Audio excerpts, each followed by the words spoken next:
Research your market அப்படின்னு நான் இங்கே குறிப்பிட்றது உங்களோட டார்கெட்டட் ஆடியன்ஸுங்க.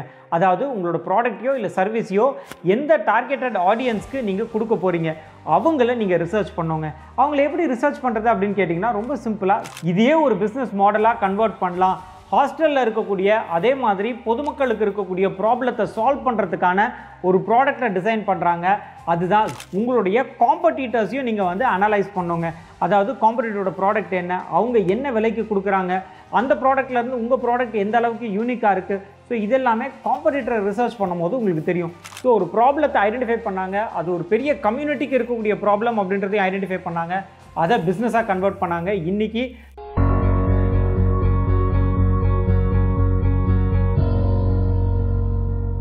கதை கேட்கலாமா சார்?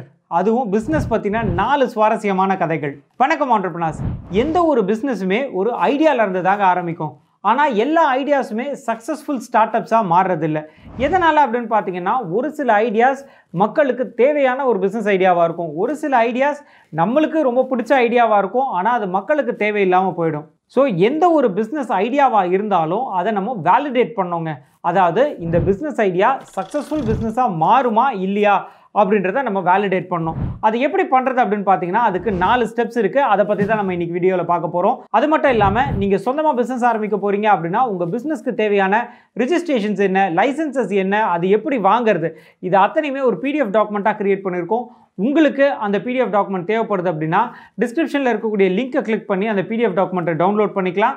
நான் அறிவழகன், பிஸ்னஸ் லாயர். என்னோட கம்பெனி பேர் லா இன்டெலிஜென்ஷியா பிரைவேட் லிமிடெட். நீங்கள் ஒரு பிஸ்னஸ் ஐடியா சூஸ் பண்ணியிருக்கீங்க, அதை பிஸ்னஸாக மாற்ற போகிறீங்க, அது சக்ஸஸ் ஆகுமா இல்லையா அப்படின்றத ஒரு 4 ஸ்டெப்ஸில் நம்மளால் ஐடென்டிஃபை பண்ண முடியுங்க. என்னென்னு பார்ப்போமா? ஸ்டெப் நம்பர் 1, உங்களோட பிஸ்னஸ் ஐடியா அப்படின்றது மார்க்கெட்டில் இருக்கக்கூடிய ஏதோ ஒரு முக்கியமான ப்ராப்ளத்தை சால்வ் பண்ணக்கூடிய ப்ராடக்டாவோ சர்வீஸாவோ இருக்கா அப்படின்றத செக் பண்ணுங்க. அது ப்ராப்ளத்தை சால்வ் பண்ணுதா அப்படின்றத மட்டும் பார்க்கக்கூடாது.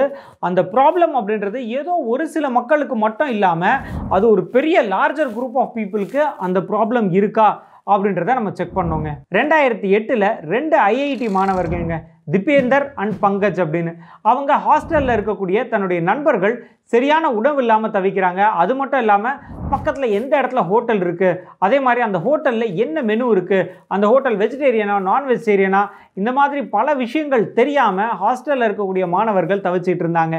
இதையே ஒரு பிஸ்னஸ் மாடலாக கன்வெர்ட் பண்ணலாம். ஹாஸ்டலில் இருக்கக்கூடிய அதே மாதிரி பொதுமக்களுக்கு இருக்கக்கூடிய ப்ராப்ளத்தை சால்வ் பண்ணுறதுக்கான ஒரு ப்ராடக்டை டிசைன் பண்ணுறாங்க. அதுதான் ஜொமேட்டோ அப்படின்றது நீங்கள் எந்த இடத்துல வசிக்கிறீங்களோ அந்த இடத்துக்கு பக்கத்தில் இருக்கக்கூடிய ஹோட்டல்ஸ் என்ன, அதோடைய ரிவ்யூஸ் என்ன, அங்கே என்னென்ன மெனுலாம் இருக்குது, அதெல்லாம் பார்க்கக்கூடிய ஒரு அப்ளிகேஷனாக தான் இது முதல்ல டிசைன் பண்ணாங்க. ஸோ ஒரு ப்ராப்ளத்தை ஐடென்டிஃபை பண்ணாங்க, அது ஒரு பெரிய கம்யூனிட்டிக்கு இருக்கக்கூடிய ப்ராப்ளம் அப்படின்றதையும் ஐடென்டிஃபை பண்ணாங்க, அதை பிஸ்னஸாக கன்வெர்ட் பண்ணாங்க. இன்றைக்கி ஜொமேட்டோ அப்படின்றது இந்தியாவுடைய தலை சிறந்த ஒரு ஸ்டார்ட் அப்பாக இருந்துகிட்ருக்கு. ஸோ முதல் ஸ்டெப்பு, உங்களுடைய பிஸ்னஸ் ஐடியா அப்படின்றது ஒரு ப்ராப்ளத்தை சால்வ் பண்ணக்கூடிய பிஸ்னஸ் ஐடியாவான்றதை கண்டுபிடிங்க. 2வது ஸ்டெப் என்ன அப்படின்றத பார்க்குறதுக்கு முன்னாடி, நீங்கள் சொந்தமாக பிஸ்னஸ் ஆரம்பிக்கிறதுக்கான ஐடியா வச்சுருக்கீங்களா? ஆமாம் அப்படின்னா ஐடியா அப்படின்னு கமெண்ட் பண்ணுங்கள். அடுத்த 2வது ஸ்டெப், ரிசர்ச் யுவர் மார்க்கெட் அப்படின்னு நான் இங்கே குறிப்பிட்றது உங்களோட டார்கெட்டட் ஆடியன்ஸுங்க. அதாவது உங்களோட ப்ராடக்ட்டையோ இல்லை சர்வீஸையோ எந்த டார்கெட்டட் ஆடியன்ஸ்க்கு நீங்கள் கொடுக்க போகிறீங்க அவங்கள நீங்கள் ரிசர்ச் பண்ணுங்க. அவங்கள எப்படி ரிசர்ச் பண்ணுறது அப்படின்னு கேட்டிங்கன்னா ரொம்ப சிம்பிளாக சர்வே மெக்கானிசம் தாங்க. நீங்கள் யாரெல்லாம் டார்கெட்டட் ஆடியன்ஸோ அவங்களுக்கு ஒரு செட் ஆஃப் கொஸ்டின்ஸ் ரெடி பண்ணிவிட்டு அவங்கள நேரடியாக மீட் பண்ணி ஒரு சாம்பிள் சர்வே அப்படின்றத கண்டக்ட் பண்ணுங்கள்.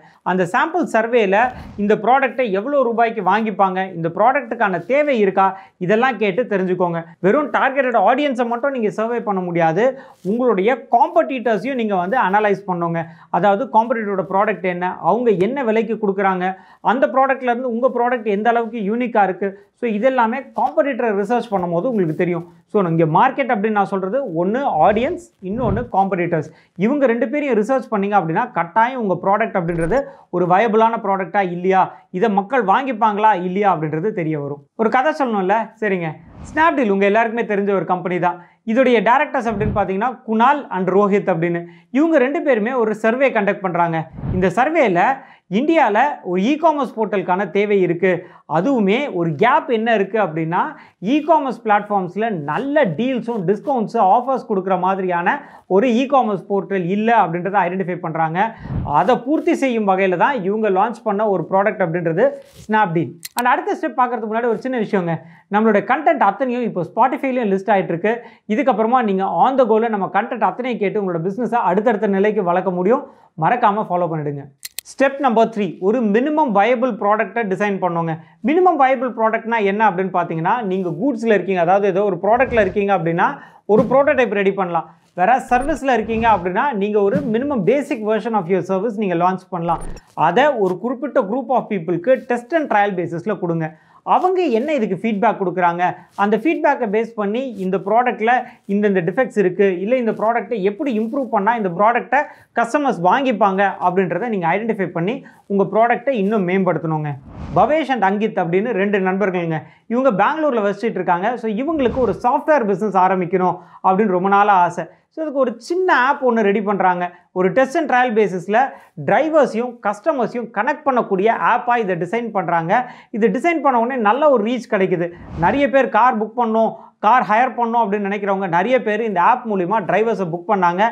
உடனே அவங்களுக்கான சர்வீஸ் அவங்க வீடை தேடி வர ஆரம்பிச்சது. இன்றைக்கி இந்தியா முழுக்க அந்த ஆப் பரவிருக்கு. வேறு ஒன்றும் கிடையாது, ஓலா. ஸோ உங்களுடைய ப்ராடக்ட்டுமே இந்த மாதிரி ஒரு மினிமம் வயபிள் ப்ராடக்டாக க்ரியேட் பண்ணுங்கள். அதை டெஸ்ட் அண்ட் ட்ரையல் பேசிஸில் மார்க்கெட்டில் சப்மிட் பண்ணுங்கள். எப்படி ரெஸ்பான்ஸ் வருது அப்படின்றத பார்த்து ஒரு பெரிய ப்ராடக்ட் லான்ச் பண்ணுங்கள். ஸ்டெப் நம்பர் 4, கஸ்டமர்ஸோடைய ஃபீட்பேக்கை ப்ராப்பராக ரிவ்யூ பண்ணுங்கள். அது மட்டும் இல்லாமல் மார்க்கெட்டில் இண்டஸ்ட்ரியல் எக்ஸ்பர்ட்ஸ்லாம் இருப்பாங்க இல்லைங்களா, அவங்களுக்கும் உங்களோட ப்ராடக்டை கொடுத்து அவங்களோட ஒப்பீனியன் என்ன அப்படின்றத கேட்டு அந்த ப்ராடக்டை இன்னும் அடுத்த லெவலுக்கு கொண்டு போங்க. பேடிஎம் நம்ம அத்தனை பேருமே அட்லீஸ்ட் ஒரு முறையாவது யூஸ் பண்ணியிருப்போங்க. ஆனால் இந்த பேடிஎம் ஆப் அப்படின்றது என்ன வகையில் ஃபஸ்ட்டு லான்ச் ஆச்சு அப்படின்னு பார்த்தீங்கன்னா, ஒரு மொபைல் ரீசார்ஜ் பண்ணக்கூடிய ஆப்பாக தாங்க லான்ச் ஆச்சு. இந்த பேடிஎம் ஆப்பை யூஸ் பண்ண கஸ்டமர்ஸ் எல்லாருமே நிறைய ஃபீட்பேக்ஸ் கொடுத்துருந்தாங்க. இந்த ஃபீட்பேக்ஸ் எல்லாத்தையும் ப்ராப்பராக அனலைஸ் பண்ணார் இந்த கம்பெனியோட ஓனர் திரு விஜய் சேகர் வர்மா. அதிலேருந்து அவர் என்ன அண்டர்ஸ்டாண்ட் பண்ணார் அப்படின்னா, மார்க்கெட்டில் ஒரு பேமெண்ட் வேலெட்கான நீட் இருக்குது அப்படின்றத அண்டர்ஸ்டாண்ட் பண்ணி அதுக்கப்புறமா வெறும் ரீசார்ஜ் ஆப்பாக இருந்ததை இன்றைக்கி ஆன்லைன் பேமெண்ட் வேலெட்டாக மாற்றிருக்காரு. ஸோ அதுதான் இன்றைக்கி ஒரு சக்ஸஸ்ஃபுல் ஸ்டார்ட் அப்பாக இருந்துகிட்ருக்கு பேடிஎம்.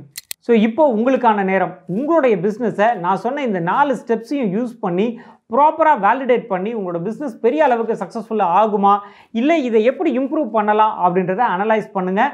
இந்த வீடியோ பிடிச்சிருந்துச்சு அப்படின்னா கட்டாயம் சேனலை சப்ஸ்கிரைப் பண்ணிடுங்க. நான் அறிவழகன், பிஸ்னஸ் லாயர். என்னோட கம்பெனி பேர் ல இன்டெலிஜென்ஷியா பிரைவேட் லிமிடெட். நன்றி, வணக்கம்.